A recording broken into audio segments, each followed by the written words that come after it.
Very warm welcome to all of you. स्वागत है आपका मेरे नॉलेज प्रोवाइडर के इस वीडियो में। और आज हम लोग बात करने वाले हैं एक नए टॉपिक में। आज हमारा जो टॉपिक होगा वो एंटी सबमरीन वॉरफेयर एयरक्राफ्ट के बारे में है, जिसका नाम है P-8 एयरक्राफ्ट, जिसको इंडिया ने परचेस किया है और ये अपना काफ़ी अच्छा रोल कंट्रीब्यूशन प्ले कर रहा है इंडिया को डिफेंड करने में। बात करें इसके हिस्ट्री के बारे में तो हम इसको स्टार्ट करेंगे अपने हिस्ट्री के टॉपिक से। हिस्ट्री का अगर इसके जाने तो ये होगा, ये अमेरिका ने इसको आपका डेवलप किया है। ये डेवलप हुआ है या इसके जो एंसेस्टर एयरक्राफ्ट था वो था आपका ओरियन P-3 एयरक्राफ्ट। और ओरियन P-3 एयरक्राफ्ट को भी अमेरिका सर्वेलेंस पर्पस के लिए ही यूज़ किया करता था। ये आपके 1962 के आसपास जो आपका यूएस नेवी के सर्विस में चलता था। धीरे धीरे इस पर डेवलपमेंट होने लगा और इसी P-3 ओरियन से डिराइव्ड हुए P-7 P-8 और अमेरिका के पास जो वर्जन है वो आपका P-8A एयरक्राफ्ट का है। ये उनका खुद का P-8A सर्वेलेंस या आपका रिकॉनिसेंस एयरक्राफ्ट है। ये एयरक्राफ्ट कई मिशंस को करता है, जैसे आपके रिकॉनिसेंस के मिशन को करेगा, पेट्रोलिंग के मिशंस को करता है, एंटी सबमरीन वॉरफेयर सिस्टम है, तो कई चीज़ को ये एक साथ एक्सिक्यूट करता है। इन्होंने अपना एक एक्सपोर्ट वेरिएंट बनाया जिसको जो हमारे पास है दैट इज़ P-8I। और P-8I एक कस्टमाइज एक्सपोर्ट वेरिएंट है जिसको बोइंग ने इंडिया को ऑफ़र किया था ड्यूरिंग द टाइम ऑफ 2008। तो 2008 में बोइंग ने इंडिया को ऑफ़र किया और इंडिया इस पर इंटरेस्टेड भी था, क्योंकि हमारे पास एक सबमरीन हमारे पास जो सर्वेलेंस के एयरक्राफ्ट थे जो इंडियन नेवी के पास थे, ये थे आपके टिपोलिव एयरक्राफ्ट। अब ये टिपोलिव एयरक्राफ्ट थे वो अब समय के साथ धीरे धीरे क्या हो रहे थे, पुराने होते जा रहे थे। तो इनको रिप्लेस करने के लिए हमको अच्छा ऑप्शन मिला जो कि P-8I एयरक्राफ्ट का था। पहले इंडिया ने डील किया दैट इज़ US डॉलर्स में डील किया, 2.1 बिलियन की डील की, जिसमें डील में ये हुआ इंडियन डिफेंस काउंसिल ने बोइंग के साथ डील करके 8 ऐसे P-8I एयरक्राफ्ट को परचेस करने की बात डील हुई। उसके बाद नेक्स्ट अपकमिंग 2010 में 4 और P-8I एयरक्राफ्ट की डील फाइनलाइज हुए। धीरे धीरे आते आते इंडिया इसमें और इंटरेस्टेड हुआ और 2011 के आसपास इंडिया ने प्लान किया कि वो ऐसे और 11 पोसाइडन P-8I एयरक्राफ्ट को खरीदेगा, बट लिमिटेड बजट के होने के कारण ये संख्या घट के आ गई आपके 8 से 10 एयरक्राफ्ट में। अब इसकी स्पेसिफिकेशन क्या है? इसकी मैक्सिमम स्पीड है दैट इज़ 789 किलोमीटर्स की इसकी मैक्सिमम स्पीड है। इसका जो आपका सर्विस सीलिंग रेंज है या इसकी सर्विस सीलिंग है वो 41,000 फीट की है। जो इसका मैक्सिमम एल्टीट्यूड है, उस मैक्सिमम एल्टीट्यूड की अगर बात करें तो वो मैक्सिमम एल्टीट्यूड है आपका दैट इज़ 12,496 किलोमीटर की इसकी मैक्सिमम एल्टीट्यूड है। इसकी मैक्सिमम रेंज या कॉम्बैट रेंज के बारे में बात करें तो वो कॉम्बैट रेंज है 2222 किलोमीटर्स की रेंज। ये लगातार 4 घंटे तक लगातार हवा में रह सकता है, उड़ान भर सकता है। और जो कॉम्बैट रेंज है इसके बारे में मैंने तो बता ही दिया। बात करें इसके मॉडल के बारे में, ये जो मॉडल डिज़ाइन किया है अमेरिका ने, ये इनके पास एक एयरलाइनर था जिसका नाम है 737 एयरलाइनर एयरक्राफ्ट। इन्होंने मिलिट्री मिशंस के लिए इसी एयरक्राफ्ट को मॉडिफाई करके बना दिया आपका P-8 पोसाइडन एयरक्राफ्ट।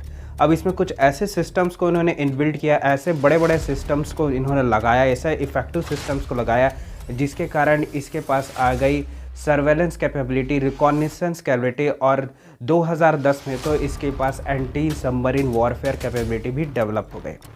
ये कई मिशंस को एक साथ अंजाम दे सकता है।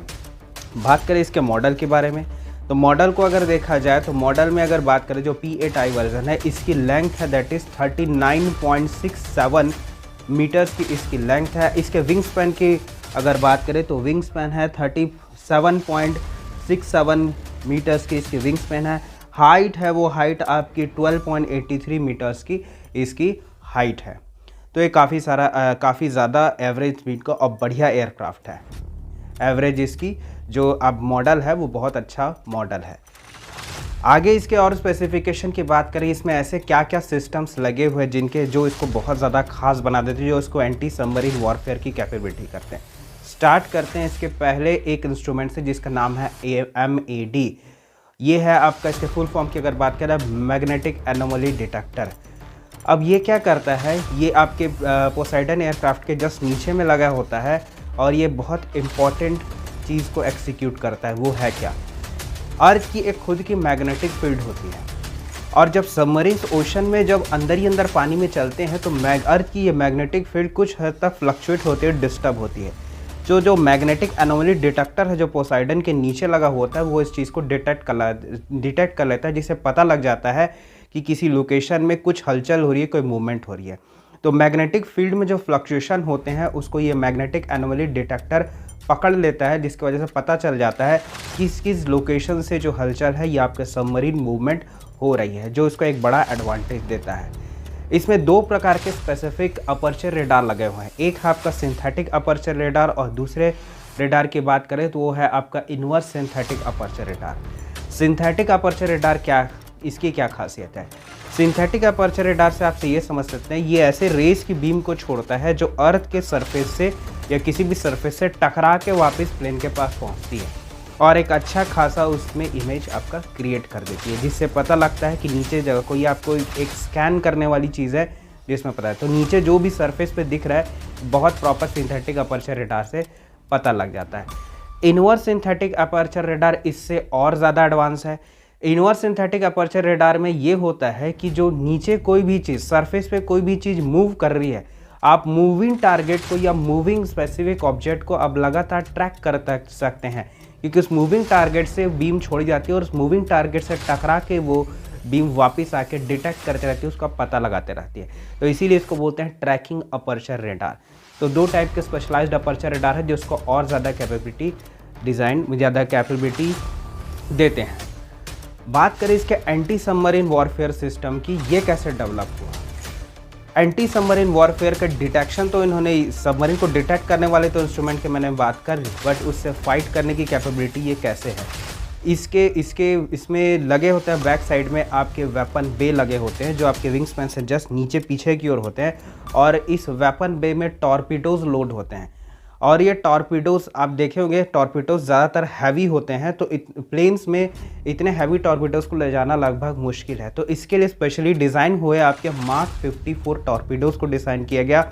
ये हल्के टॉर्पीडो होते हैं और जैसे ही सबमरीन को डिटेक्ट करते हैं ये टॉर्पीडोज को छोड़ दिया जाता है आपके समुद्र में, जैसे आप इमेज में देख पा रहे होंगे, और ये 10 किलोमीटर की इनकी रेंज होती है। तो अगर पोसाइडन एयरक्राफ्ट फ्लाई कर रहा है और 10 किलोमीटर दूर से ही अगर आपके मार्क 54 टॉर्पीडोज को उन्होंने ड्रॉप कर दिया, ये वाटर के अंदर सबमर्ज होगी, डूबेगी और सीधा जाके आपके सबमरीन को 10 किलोमीटर दूर से ही हिट कर देगी। एक तो ये कैपेबिलिटी है, साथ ही साथ इसके पास एंटी शिप वॉरफेयर कैपेबिलिटी भी है।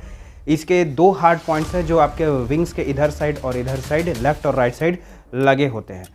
इनमें लोडेड होती है आपकी हार्पून मिसाइल्स और हार्पून मिसाइल्स में ये कैपेबिलिटी होती है कि आपके शिप्स, वेसल्स या फिर जो भी आपके फ्रिगेट्स हैं या डिस्ट्रॉयर्स हैं, इनको डिस्ट्रॉय ये करने की कैपेबिलिटी रखता है, जिसके कारण ये इसमें एंटी शिप वॉरफेयर की कैपेबिलिटी भी डेवलप हो जाती है। ये कई मिशंस को एक साथ ये एग्जीक्यूट कर सकता है, अंजाम दे सकता है।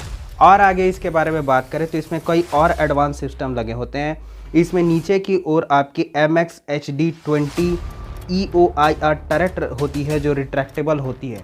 रिट्रैक्टेबल को आप ये समझ सकते हैं कि रिट्रैक्टेबल मतलब ये टरेट नीचे वापस निकल जाएगा और वक्त जब ज़रूरत नहीं होती ये रिट्रैक्टेबल टरेट वापस अंदर प्लेन के घुस जाता है। दूसरे और इम्पॉर्टेंट चीज़ की बात बने तो इसमें मिसाइल से बचने के लिए एक स्पेशलाइज्ड सिस्टम होता है जिसको हम लोग बोलते हैं MAWS सिस्टम, जिसको बोलते हैं मिसाइल अलर्ट वार्निंग सिस्टम।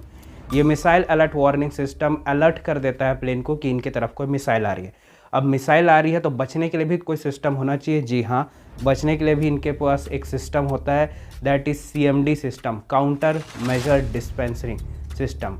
तो काउंटर मेजर डिस्पेंसरिंग सिस्टम में क्या होता है, प्लेन के राइट के दोनों नीचे साइड और लेफ़्ट के आगे पीछे दोनों नीचे साइड, तो राइट के आगे पीछे और लेफ़्ट के आगे पीछे लगे होते हैं आपके 4 काउंटर मेजरिंग डिस्पेंसर। इस डिस्पेंसर से मिसाइल जब इनके पास आती है तो निकलते हैं आपके शैफ्ट्स और फ्लेयर्स, जैसे आप इमेज में देख रहे होंगे। शैफ्ट्स और फ्लेयर्स क्या करते हैं कि मिसाइल को दिशा भ्रमित कर देते हैं, उसके डायरेक्शन को चेंज कर देते हैं तो मिसाइल्स ना कि प्लेन को हिट करती है, वो जाके जिस जगह शैफ्ट ऑफ प्लेयर्स जा रहे हैं उस जगह जाके मिसाइल इनको हिट कर देती है। तो इस वजह से प्लेन आपका या एयरक्राफ्ट आपका बच जाता है। तो ये एक काउंटर मेजरिंग डिस्पेंसर का एक एडवांटेज है। तो आप जान सकते हैं ये कई टाइप के आपके सिस्टम से लेस है, जो इसको और ज़्यादा इफ़ेक्टिव बना देती है। और इसकी खासियत की बात करें तो इसमें बहुत पावरफुल टर्बो फैन इंजन्स लगे हैं। उन टर्बो फैंस के जो आपके विंग्स के राइट साइड और लेफ़्ट साइड की ओर होते हैं, उन टर्बो फैंस इंजन का नाम है CFM56 7B27A turbo fan engines, जो लगभग आपके 121 न्यूटन का थ्रस्ट पैदा करती है, जो इस प्लेन को पूरा टेक ऑफ कर जाता है हवा में। जो अच्छा खासा पावर ये टर्बो फैन इंजन से इसको प्रोवाइड करवाती है। और आगे इसके चीज़ की बात करें तो इसके बिल्कुल छत की ओर लगा होता है आपका कंबाइंड डेटा लिंक एंटीना लगा होता है। और कंबाइंड डेटा लिंक एंटीना इसको बाकी शिप या वेसल से डेटा एक्सचेंज में प्रोवाइड कर सकता है। तो लगातार ये दूसरे प्लेन से या दूसरे शिप से या दूसरे वेसल से लगातार कम्युनिकेट कर सकता है। तो ये इसमें सब चीज़ खास बातें हैं। तो वेपनिंग के लिए आप समझ सकते हैं इसमें टॉर्पीडोज़ है, मतलब ये आपके सबमरीन्स को भी डिस्ट्रॉय कर सकता है। हार्पून्स मिसाइल्स हैं तो ये आपके शिप्स को भी डिस्ट्रॉय कर सकता है। इनके और आगे चीज़ की अगर स्पेसिफिकेशन की बात करें तो इसमें एक और सिस्टम आता है। इसमें लगा होता है आपका APS-137D V5 रडार होता है, जो किसी भी चीज़ से टकरा के एक रडार इमेज डेवलप करके देता है, जिससे अंदर बैठे हुए जो कंट्रोलिंग सिस्टम उसको अच्छा खासा पता लग जाता है। एक रडार इमेज डेवलप हो जाती है जिससे पता लगता है कि आसपास के लोकेशन में क्या हलचल क्या चीज़ हो रही है। तो ये सब एडवांटेज और खासियत इस एयरक्राफ्ट में होती है। इंडिया को इससे अभी तक क्या फ़ायदा हुआ? इंडिया को इससे बहुत ज़्यादा फ़ायदा हुआ है डोकलाम स्टैंड ऑफ के टाइम और आपके पुलवामा जो चीज़ हुआ था उस टाइम, जब पुलवामा अटैक हुआ था उसके टाइम इसने बहुत बड़ा कंट्रीब्यूशन रोल प्ले किया था।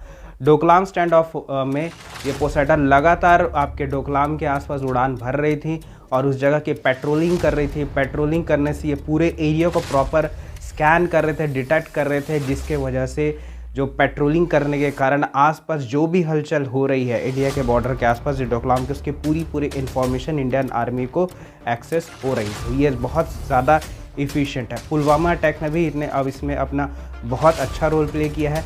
तो फॉर बोथ चाइना और पाकिस्तान में इसके इम्पोर्टेंस का पता आपके इंडियन नेवी को एज़ वेल एज़ पूरी आर्मी को लग गया है इसका पता कि ये कितना ज़्यादा इम्पोर्टेंट है। इसलिए इंडिया चाह रहा है कि इसको और से ज़्यादा ऑर्डर दे और ये काफ़ी ज़्यादा आपकी संख्या में इंडियन नेवी में आते जा रहे हैं। तो होप ये आपको वीडियो अच्छा लगा होगा। आप कमेंट करके बताइए कि नेक्स्ट वीडियो मैं कौन सा बनाऊं। बाय।